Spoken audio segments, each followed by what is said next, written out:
Glad you're all at the band camp now. F MySpace, right? Good. Glad you're doing that. Yes, Stan. Great shows you can hear this weekend, but this Thursday, none of them shows are on, so it's okay. Go to G-Love. Oh. If you don't want to go to that, which you should, go to G-Love and the Special Sauce, their House of Blues. Every day, go to it. Cool. Thanks, Stan. Corey? If you want to dance on Thursday, come to the Republic. It's legit Thursdays. This week's theme is Miami Vice and Twitter stars. We're going to have a live feed of Twitter. It's going to be a lot of fun. Get dressed up. Did you say there was a fashion show? I wasn't asked to be in it. What's up with that? Will? I know, that's very funny. Will? Will? I got a couple of Easy Co updates. Friday night we're playing the Maple Leaf with Gravy. Saturday night we're playing at Mason on Frenchman with Booty Crew with Your Funk. So it should be a solid weekend of good music. Thank you very much for that, Chronic. Yes. I play with a band called The White Bitch, and this Saturday... Two best band names in the program. The Local Skank and The White Bitch. Thank you. So this Saturday we'll be playing at the Michelopolis Party, which if you haven't been yet, it's hosted at the Old New Orleans Drug Factory down on Elysian Fields. And it is a giant-ass pastry party, and you should go because it is one of the best parties of the year. Yeah.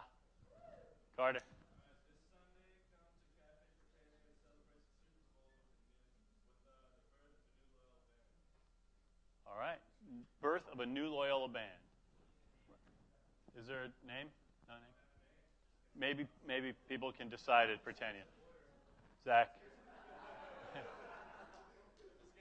Griffin. I know we got a ton of guitar and bass players here. I do wiring for guitars. I'm going to be finishing at setups. So if you're sick of your guitar sound, you want to change things up or change the color, don't spend a shit ton of money buying your guitar. Let me know. We can make it look cool. Wow. Very handy. How do we find you? Just email me at thekillertree@gmail. The Killer Tree. You guys, some ex-programmers who have an opportunity here for anybody who wants to intern. Hi everyone. I think between he and I, we know most of you. We run a label called Community Records.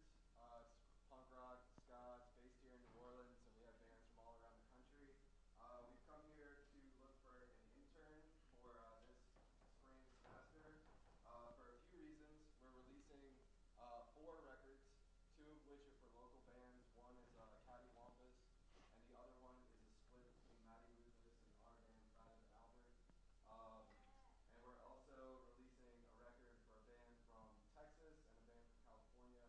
And beyond that, we are doing our 3rd annual block party event, which would also we also need help for. So that's part of the internship. And if you just don't need an internship but want to help out, you can help us with anything, but especially block party. It's going to be April 17th. Like 2 stages, all-day event, 20 band at the Big Top down in St. Charles by the overpass. And if you just want to come and jam for free and help us with food, cleanup, stage management, anything, just contact me. So we need about 10 to 15 volunteers. We have flyers. Also, I'm going to pour out my coffee shop. I own a coffee shop on Magazine Street. I have free coffees. If anyone wants to come and pick up one of those, come talk to me. It's called the Hey Cafe. We also sell vinyl and CDs and books as well. Right on. Thanks Cool. for your time. All right. So that you guys can get flyers for what, like after forum? Up at the door after forum. Okay. Anybody else? Anything else? Yes.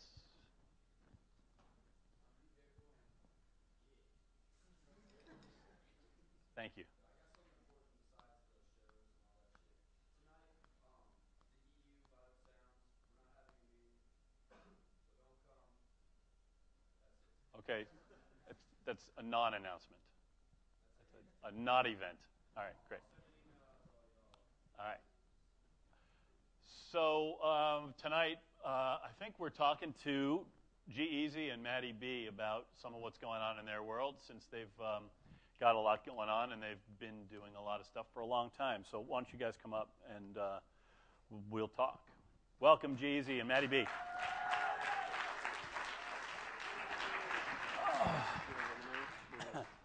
Does it matter? Yeah. Okay. Center of attention. Yeah. All right. So These chairs are comfy. I know that you guys are all familiar with these two gentlemen. Most of you are. But for those who might not be, or for the viewing audience, why don't you tell us who you are, Matty? Why don't you can take the lead on that. Just explain, kind of who you are, what you've been doing, what got you to this point and where you are right now. I'm a senior here at Loyola. My name's Matt Bauerschmidt, and I guess my Twitter name has taken over my name now. Met this guy about 2 years ago. He was about to shoot a video with Tyler Yee, and I just got involved and wanted to make it more kind of planned out, and booked Republic to shoot it at night and for the release of it later. And so we just kind of started working there about 2 years ago. Right. And G? Well, my name's G. I'm a junior here, and I've been doing music since high school. But until I met him, it didn't really have like a organized direction, so to speak. Mm-hmm. It was just me kind of aimlessly recording music in my room, right, and just putting it out, building up a following online. I don't know. I've always just been the kind of person that just like I have to do stuff. Like I kind of go crazy if I feel like I'm not being productive.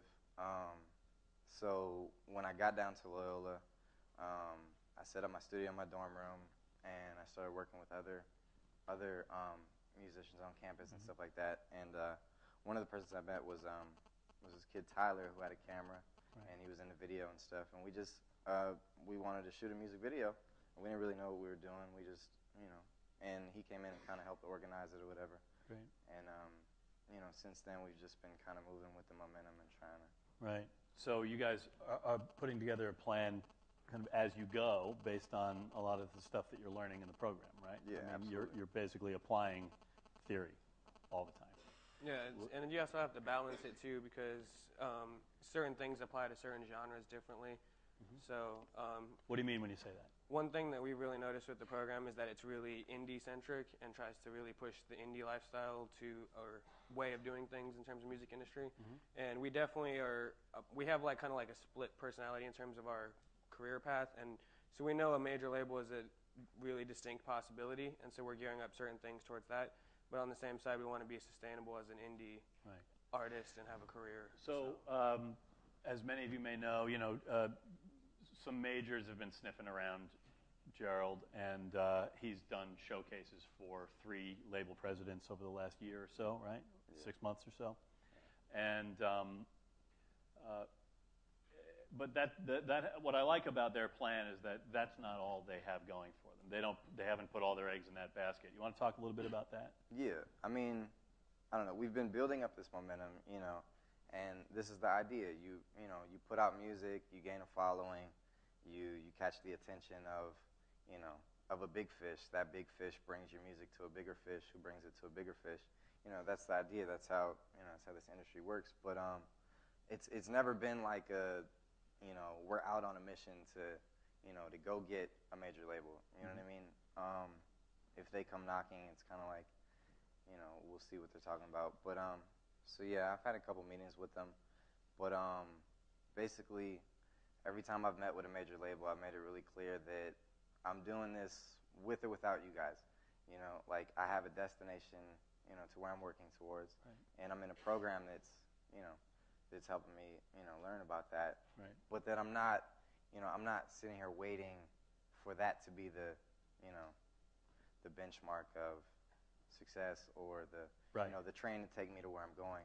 Right. So with or without them, we're doing it. It's right, just like, a major label can come in and they add some extra gas to your car. I feel like sometimes we're on the side of the road pushing our car, to where we want to go, and we'll get there. Right. And sometimes it feels like it'd be kind of nice with that cushion that a major label provides. But well, so you're aiming for sustainability first, right? Right. First and foremost, you want to be able to keep doing this music, whether or not you get backing. That's right? the idea. Major backing. So, Matty, what are you doing to develop an audience? I mean, you guys We all talk about this all the time. You know, you create awareness, you make those connections, you monetize those connections, right? We talk about that all the time. One way or another, we're talking about that basic process. What are you guys doing to sort of create a situation where you can bring about sustainability? I guess just to use some of G. Howard's buzzwords and whatnot, we create a social object and then just try to make it free and shareable, but also to where we can get something off it. So like Bandcamp is really cool because we get a lot of emails off of there. We've gotten over 1,000 off of Bandcamp itself. That's great. And so, you know, just doing that and then putting a video out and being able to embed it on different sites. And So you speak about a social object or a shareable object. Just to bring everybody up to speed, what do you consider a social object? Could be or a shareable T-shirt, mixtape, CD, just even almost a photo online, you know, if it's really that distinct. And you could even just tag people on Facebook to make them see it. And just things that can be shared and viewed by multiple people. Bandcamp widgets, yeah, you know, players, things like that, right? So what you want to do is you want to put everything out and make it as readily available to everybody as possible. Right. You still want to plan releases. You want to, you know, because at the end of the day, you can put it out there for the people, but it's not going to catch on, and people aren't going to talk about it if it's not, you know, if it's not quality. Mm-hmm. So, you know, if you're going to do a project, if you're going to do a mixtape or an album or whatever, you put it out there. You let the people talk about it. Mm-hmm. You know, that's and then to hopefully bring them to your show. You know what I mean? If you build up a following online by, you know, putting out music videos and music that people can talk about, you hope to start, you know, word of mouth and, you know, get the ball rolling. What about interaction? Do you guys interact online with your audience? Yeah, we do streams. When we do tours, we always, you know, document the stuff. We have like flip cams that we just, you know, that we pull out and get behind the scenes stuff. Blogs, absolutely. Yeah. Twitter is real important. Twitter is almost as personal as it gets because it's not like, you know, a mixtape is something that you work on and you fine tune and you know, you present a final product. But Twitter's like, you know, directly communicating with people in a really informal way. Right. Well, I can say from my personal experience, Twitter is kind of an uphill battle with a lot of people in this program. Why is it useful? What do you get out of it? What's good? What makes it work? Communicating with people. Like, I don't know, I could just be like, you know, cool stuff that I guess, or I'll be in the studio and I'll just be like, you know, I'm working on a song and I'll post like a link to a rough cut of it. Yep. Or, when we were in Boston, you were like, oh, Currency, they're playing your mixtape at the store. He's like, oh, cool, man. You know, you have access to people, and then you can also do the straddle, do the online world. Yeah, we're going to do something at this place at this time. Come down. Yeah. And also, like when we stream our concerts, I'll be on Twitter saying, you know, we're streaming in 5 minutes. Concert starts. You know, tune in at. And you see results from that activity. Yeah, and Ustream has a tweet this button.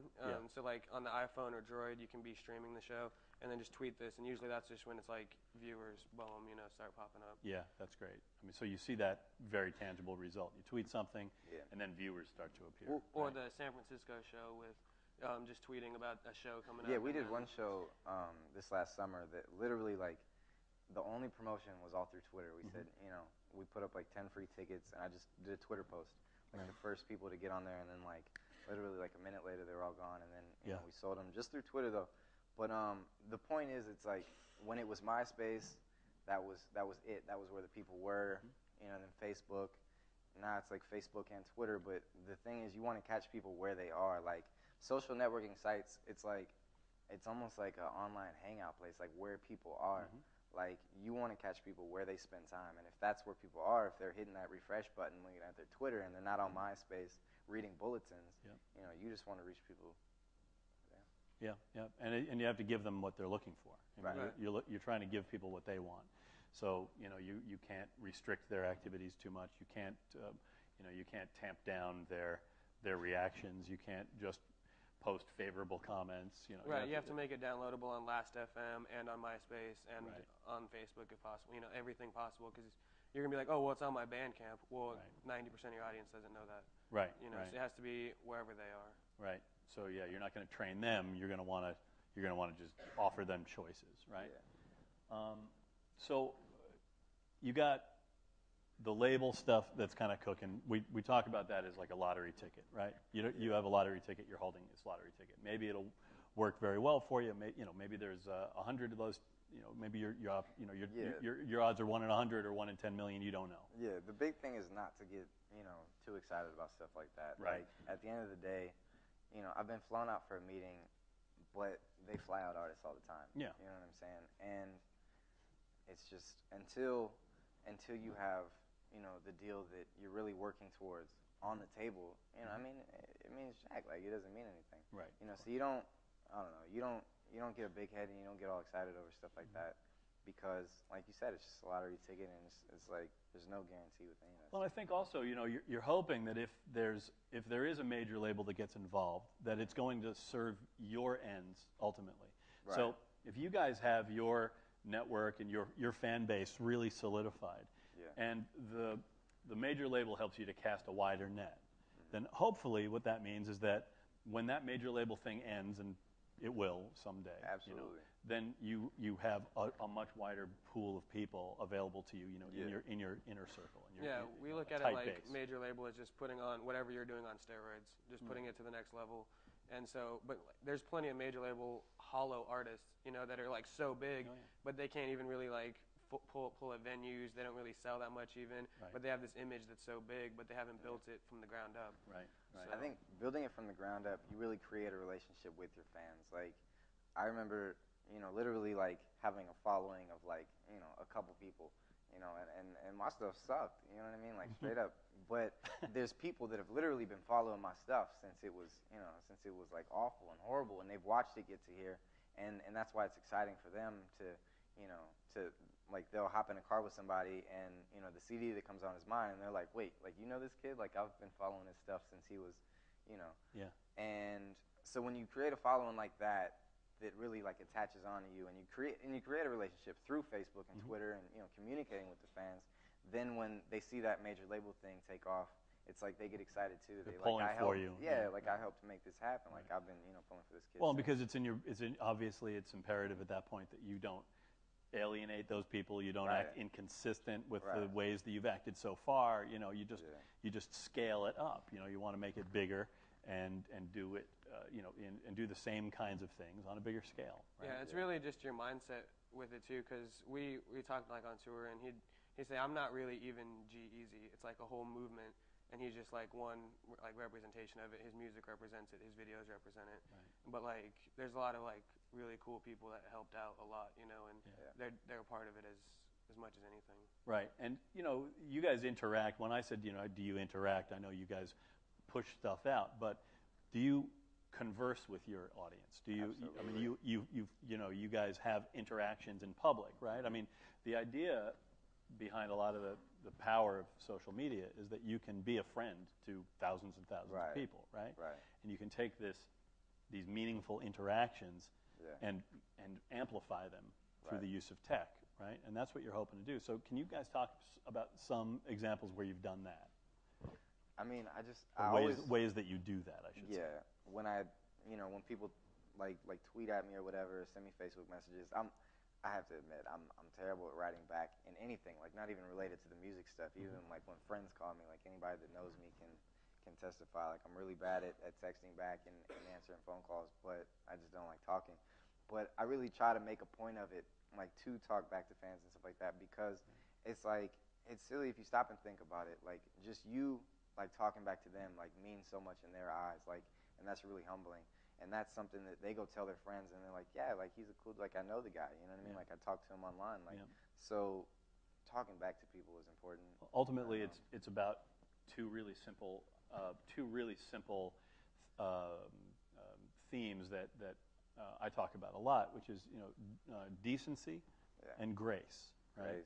So when you're decent, somebody writes to you, somebody takes time and makes an effort to like spend their time and attention on your music, to listen in the first place is this act of giving, right? They're being generous to you just by listening. Right. And then they may take the time to send you a thought, a comment, usually a positive one on your work. That's generosity many times over. Yeah. And the least you can do at that point to be decent and to be graceful is to acknowledge that note and to interact with those people.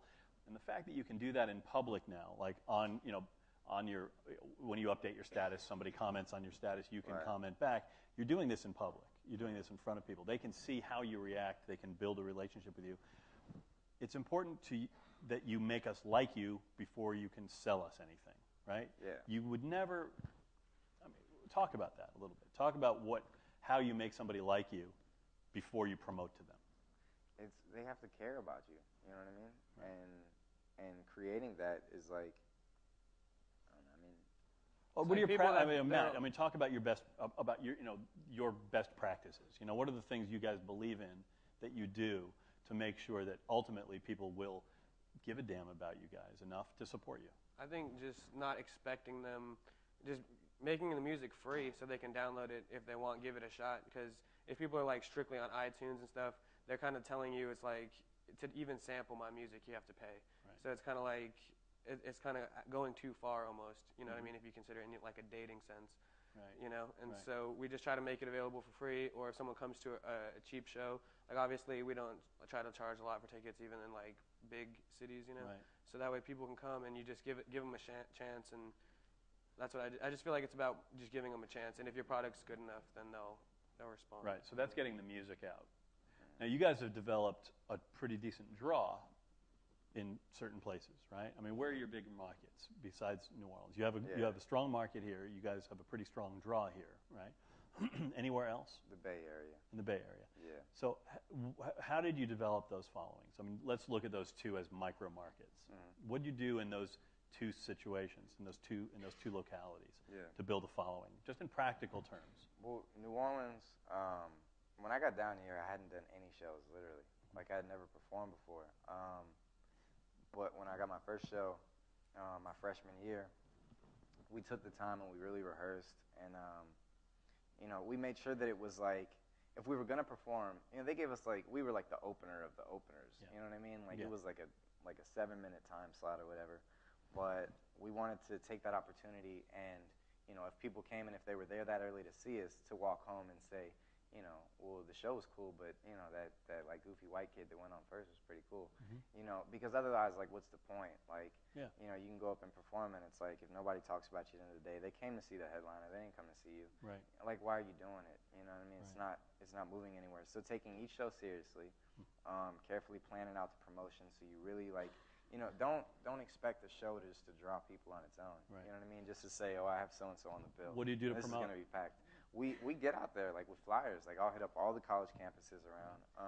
And, you get out there and you talk to people. Mm-hmm. Like, I don't just hand out a flyer. I try not to anyway. Yeah. It's like I stop and talk to somebody and I say, you should come out to this, talk to them about it, Right. start a conversation. Right. You just want to build a connection with people so they have an incentive to want to come. And then when you bring them there, make sure that they go home, surprised and happy that it was actually a good show. Do you find that when you take the time to work, to work hard and actually pay attention to one person at a time, do you find that in turn makes it so that those people work harder to bring people with them, or that they go then tell the story to other people? They have an incentive and they have something to talk about. You know what I mean? It's not just like I randomly met this guy and he just like tossed a flyer at me and walked away. It's like, oh, that's that guy. Like, it was cool. But anyway, that's New Orleans. We've really built it up over live shows. But the Bay Area. Do you collect email addresses at the gigs? Yeah, definitely. Clipboard, or what do you do? Yeah, Oh, and just also at the merch table. Right. After gigs, I usually try and go over to the merch table. Yeah. And talk to people and meet people and. Good. That's stuff important like that. too. One thing that we try to work on is while you're performing, constantly mentioning your name before and after every song, mentioning the merch table before and after every song, any online things that you're really trying to get people to do. You're like, yo, find me on Twitter, and that just kind of subconsciously people are like, oh, I might tweet this. Right. Or just making people aware. Just not being ashamed to ask. Right. Yeah. I mean, you have to be able to. That's an issue of grace as well. I mean, you can't just be there desperately asking people, buy this, support me, help me. No. You have to be graceful. You have to be. Right. I mean, you have to do your part, and then in turn, you can ask them to do their part. Right. I mean, you find that that's obviously best practice, right? But so New Orleans, we've just really built it up through the live show, I think. Right. But in the Bay Area, it's kind of ironic because I grew up there, but I hadn't done any shows. Mm-hmm. It was just literally like making mixtapes in my bedroom, burning CDs, getting covers printed up at the copy shop, Right. Taking my whole paycheck from my job, and pushing these CDs or whatever. And the music was garbage back then. You know what I mean? And here I am, like I've been away for 2.5 years, and it's pretty much been word of mouth and online promotion that's been able to so when I go home now, I can still sell out a show, Right. because it's like, I still promote online really tough, and I have a lot of friends that promote it and talk to, Right. and it's kind of like a connection. Like kids at my high school were like, like he went here, and Right. I think because of the distance, it kind of makes it look a little different in their eyes. Right. Like, All right. So you're also making other opportunities. You're not keeping the blinders on and looking just at doing club gigs, right? You've been opening for Lil Wayne recently. yeah, Sorry, not Lil Wayne, but Lil Wayne. Little Wayne. So you've been opening for Lil Wayne, right? So how did that come to be? What happens to allow you that, to kind of stumble into that opportunity, or what was the story behind it? I won a contest. No, I'm kidding. Actually, this business, I'm telling you, I mean, hip hop especially, but the music industry in general operates on relationships. Like, it's all you know. Yeah. I'm blessed and fortunate enough that I have a really cool friend of mine. He's actually my roommate, and he started working with Lil Wayne a while ago, and he got offered a job as an assistant tour manager, and he took it. He's been touring with Wayne for the last while, and he's just used it to build relationships with everybody on the tour, and he took my music and he brought it to Tez, who's Wayne's manager, and he says, there's this kid that I really want you to actually seriously sit down and take the time to listen to. Right. Yeah, he doesn't ask that favor every day. No, right? no, that's a big favor. Been working for him for a long time. He asked the favor once. Right. Yeah, it's exactly. like you said, you build the relationship though after a long period of time, expose them to the music, give them a chance, get feedback, and like after a while, still not be afraid to ask. Yeah. So it's like the same process. Right. So he gave the music to Tez, and Tez liked it, and he said, well, let's bring this kid on the tour, let him open up, and it was an exciting experience and all that, but it's still like that's like barely scratching the surface, like barely getting my foot in the door, and ideally, well, it's humbling too, right? I mean, you're in front of an audience who you don't know if they're going to be open to. Yeah. You're not the guy they came in to see. No. Right? Yeah. So you got to work. You got to sing for your supper. It's a Lil Wayne show, and it's in an arena. There's thousands of people there that, they came to see Wayne. Yeah. They don't care about anybody else. And here's this, this tall white kid coming out that they've never heard about, coming on stage. But it's once again, it's like you have to go out there and you have to give a solid show, and you have to win over the crowd. And you just got to walk your walk at that point, Yeah. right? You don't know what's going to happen. You don't know whether people are going to be open to you, whether they're going to be fine in their seats when you're on, right? Yeah, You just have to do your show. And you have to make the best of it. I mean, But at the same time, like, maximize it. Before the show happened, we did Facebook ads just in those cities and sent out emails to just some of the real close people, Facebook messages. Yeah. If you know someone in a city near there, just say, hey, can you invite all your friends? And obviously, it's maybe none of those people will come, but it just kind of is impressions. And there's also like an online radio thing, Django, where you can kind of target states. And so we just basically just assume that nothing's going to happen and just do everything you can. Yeah. And then whenever something does, and just maximize. Right. That's great. And did you guys do any online, offline stuff during the tour? Since you had kind of this big event that you could do, did you guys interact or run any special things that you did? Kind of using Twitter. Did you use it as an excuse to gather people, or to do something? The bus was like super cool, but they had internet on the bus, so I would literally be on my laptop like blogging the whole time, like tweeting the whole time. And I mean, this stuff's exciting for me. Like, it's all really cool. And people that follow me on Twitter got excited. They're like, it's another one of those things. It's like I saw this kid go from like, selling like a busted ass CD out of his backpack, to like, wow, like he's actually, making progress. And so you definitely like, I was tweeting, I was on Facebook, I was posting pictures, posting videos. Great. So you were bringing them along, right? So you were being a human being. You were, you've been a human being all along. Right. I mean, in all reality, just to be blunt and honest, I mean, the dates we did weren't in our target markets. You know what I mean? And it's thousands of people, but it's like, like we didn't do a Bay Area show where Right. it would have been huge. You know, Yep. we didn't do the New Orleans show where it would have been huge. Right. So in all reality, it's not like we're reaching my target fan base. Right. You know, the only way to reach my target fan base and let them even know about the show is online. Yeah. You know, and sharing it with them, like streaming it, posting pictures. And stuff. Ultimately, you're trying to do what you would be doing with the help of a major, which is just getting the message to a broader audience, right? Yeah. Getting your name in front of a lot more people. And it's also just branding. So it's as important for people online in other states Right. who have no possibility of going to the show, Right. just to see it Yeah. being streamed or recorded in any way, Well, or just seeing the tweets and kind of feeling a part of it. Right. Yeah. Yeah. Bringing people along on that experience. That's great. Well, I think that's. I mean, you guys, you mind taking some questions if there are any questions? You guys want to do that? Is there anything else you'd like to talk about or address? Just to like this has been a fun ride, and it's all exciting, but at the same time, like we have so far to go. Yeah. You know, like this is just the beginning, and I've been here at this program 2.5 years now, and when I was a freshman, I told myself this is where I'd want to be by now. You know? Right. But it's just the beginning. It's like climbing up a set of stairs. Like you don't want to get too excited that you've made it to the third step. Right. You know, when there's a whole bunch of steps left to go. It's just. Well, you guys were in my marketing class last semester, right? And we talk a lot about the idea of setting targets, setting goals, creating action programs, and then measuring the success of those programs, right? Deciding how far along you got in those goals. You continue to set goals. I mean, you do that. You measure progress. You decide, whether you're behind or ahead, and what you can do to change things. You speak to that at all? Also, just re-optimizing past things in addition to like trying to put in either new metrics or just keep evaluating old ones. Right. But in terms of past things, like going over inventory and trying to make sure all of our merch, because that's one thing we've been kind of behind on is like the more info you can get, the better. So like if we can know how many shirts we sold at what shows in what areas, and then like online to match that to what's being sold on the merch sites. Great. So it's just fine tuning what you've already done, and then also I just feel like I'm really detail oriented, as a lot of people joke about even. Right. And like we make a blog list, and we'll like try to rate all the blogs on there according to how much that we think they'll that blog has synergy with G or something, Right. as opposed to just emailing a country blog or something. Right. And so I think it's all about data and always having as much information. And if you're at a show and the audience doesn't fill in their zip codes, like sit there and fill in the zip codes or the cities. That way you at least have a general idea. Close. Yeah. Yeah, and so I just think it's all about data. Staying detail-oriented, collecting a lot of data, reading the data, analyzing. That's. I'm lucky I have this guy because I'm just like. Yeah.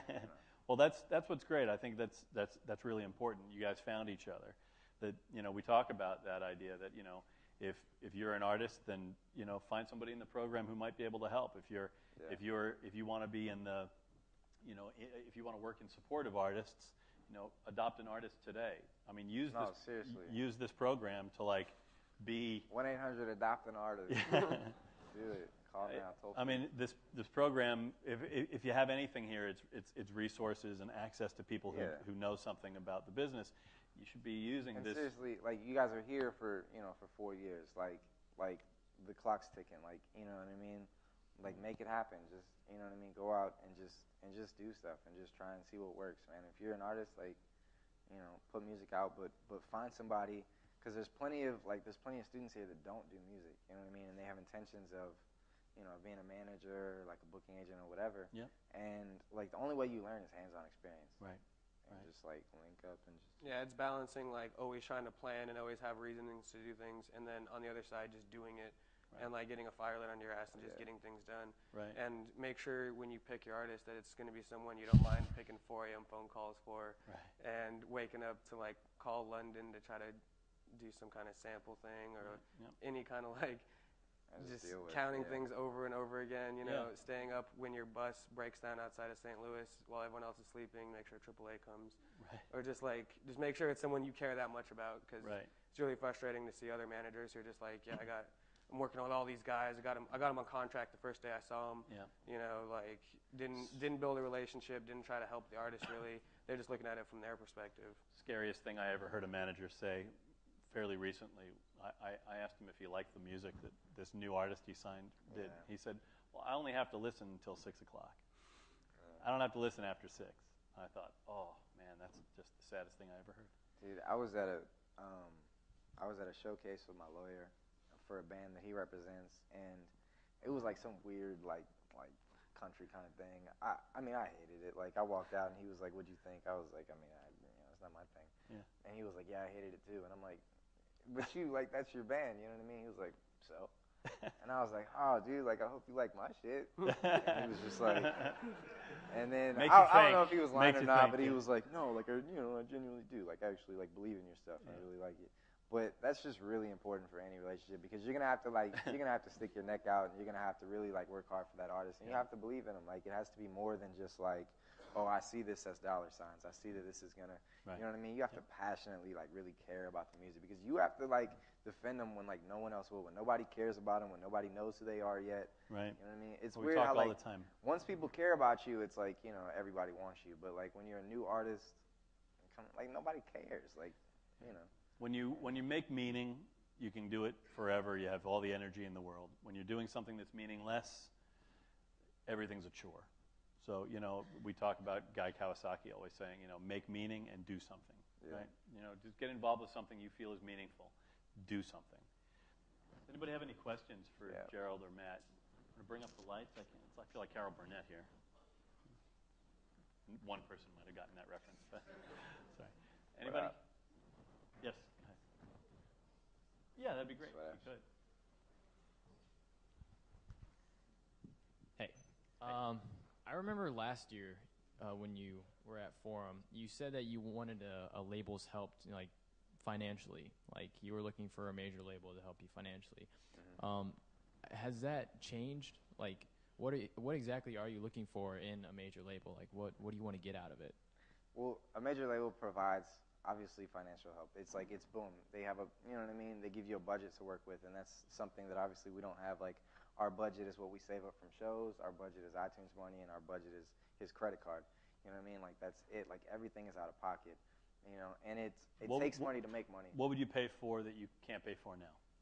Well, see, that's the thing. Like, I don't need a big, expensive recording budget because I like recording in my room. I like producing my own stuff. I don't want, I don't want Polo or Timbo to do my record. I want to do it.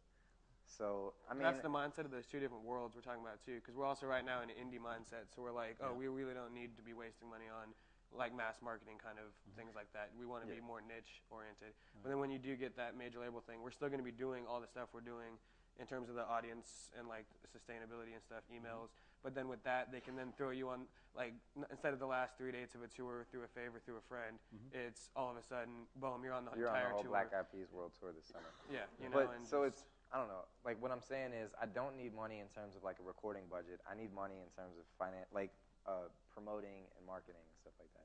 Like, to build the brand and to get the name out there and stuff like that. And that's just stuff that we can't, do as effectively on our own.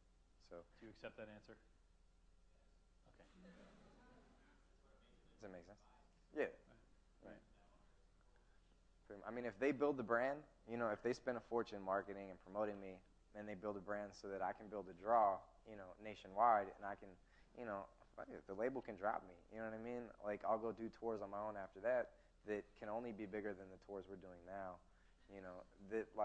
And we can continue to do that forever. Once that idea of casting a wider net, right? Yeah. You want to reach more people. Yeah. So you want the label as an amplifier, as a loudspeaker, right? And just a relationship maker, basically. Yeah. Right. Any artist that's on there, they're going to be trying to push their producers to work with you anyway, so their producer can get points and on the album, and then just any other kind of, I mean, you know how like the whole Live Nation thing, it's just an infrastructure that they can just push you into. So how does a label factor into your idea of business development then? How would an outside, a major label factor into that? It would add a lot of steroids to what we're currently doing. I see. Right. It wouldn't all right, I want to do a big mixtape. I want to get a big established DJ to host my mixtape and and promote it and put it out online for free. Right. I can put out a mixtape on my own, and I can get my following to download it. But for $1,500, I can get Mick Boogie to do it. You know what I mean? If I have a label, then it's all of a sudden not a $1,500 chore for Mick Boogie to do and put out, but it's his priority because somebody really big at the label asked him as a favor, and it's like it's a completely different thing. Okay. Anybody else? Any questions? Yes.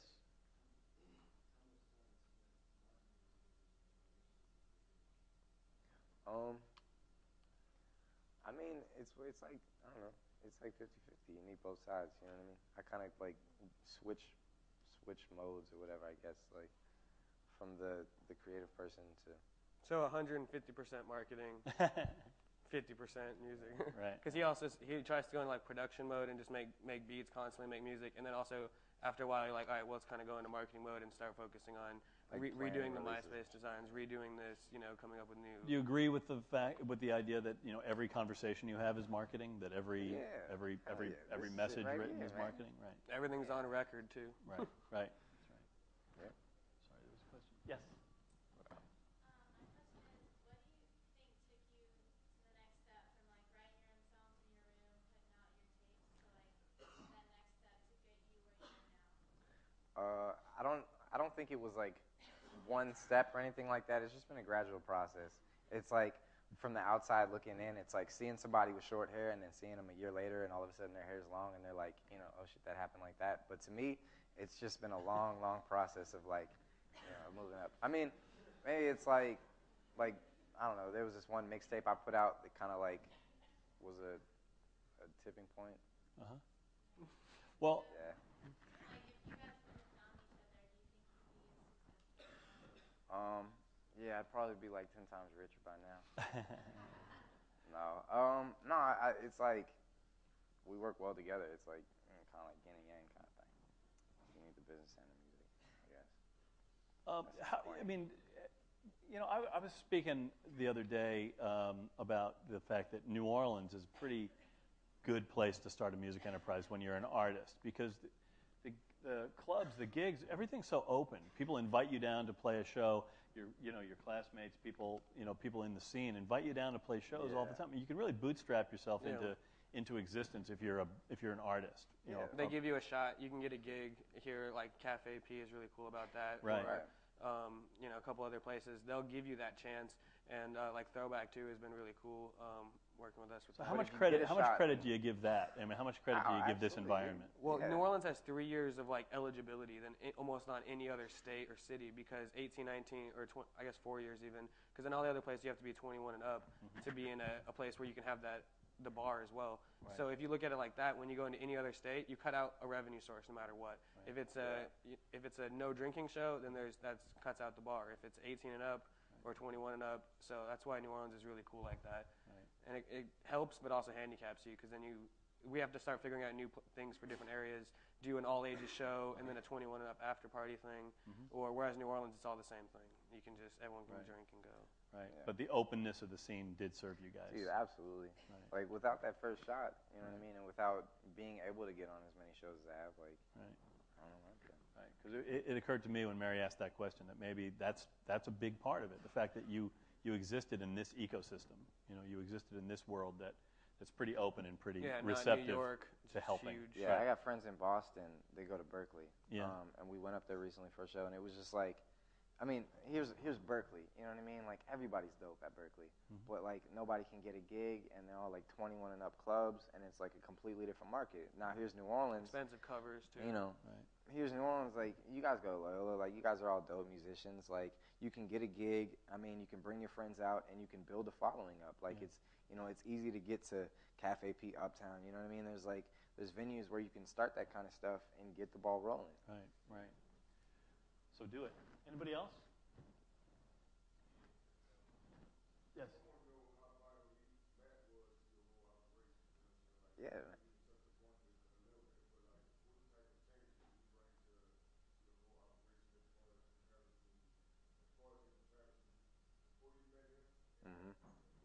It's just like I'll bring him a product. Like I'll go into the studio, I'll create my album, and I'll bring it to him, and I'll be like, all right, so what are we doing with it? You know what I mean? We'll bounce ideas off of each other. Right. If I say I wanted to do a tour, you know what I mean?